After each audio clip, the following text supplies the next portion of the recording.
Most people believe the world is changing. That assumption, although comfortable, is no longer accurate. The world has already changed.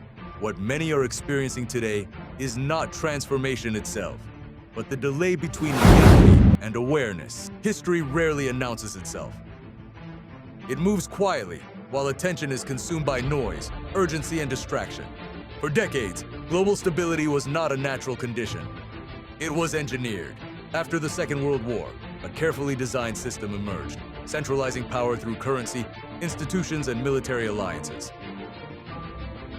This architecture created predictability. Economies grew within controlled boundaries. Conflicts were localized, and crises were treated as exceptions rather than structural elements. That system worked, not because it was fair or eternal, but because it served those who controlled it. What is unfolding now is often described as collapse or failure. That interpretation is misleading. What we are witnessing is not the end of a system due to weakness, but its transformation due to irrelevance. Structures that once ensured dominance no longer provide the same strategic advantage. When power stops serving its purpose, it is redesigned. Quietly, gradually, without ceremony, modern wars reflect this shift. They are no longer fought for decisive victory or territorial conquest. They are instruments of transformation. Borders matter less than economic flows. Occupations have been replaced by sanctions and bombs by inflation. Conflict today is prolonged, not because resolution is impossible, but because instability itself has strategic value. When currencies weaken and supply chains fracture, power migrates, often invisibly, from one center to another. Most people only become aware of these shifts when daily life becomes harder. Rising costs, unstable markets, and declining confidence are not random side effects.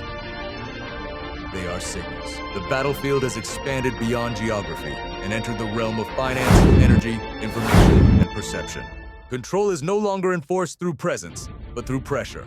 Power, once centralized, is now fragmented. Fragmentation does not mean weakness.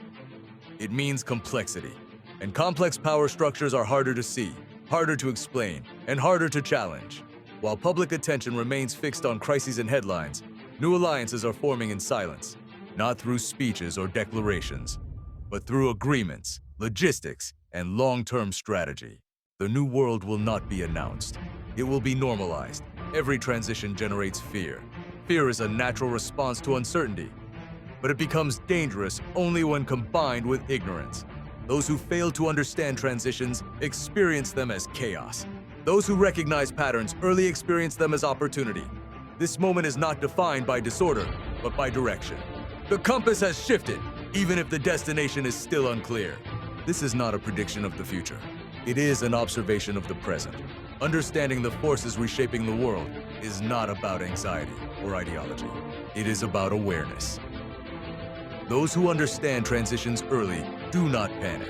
They adapt, and adaptation, throughout history, has always been the true source of survival and power.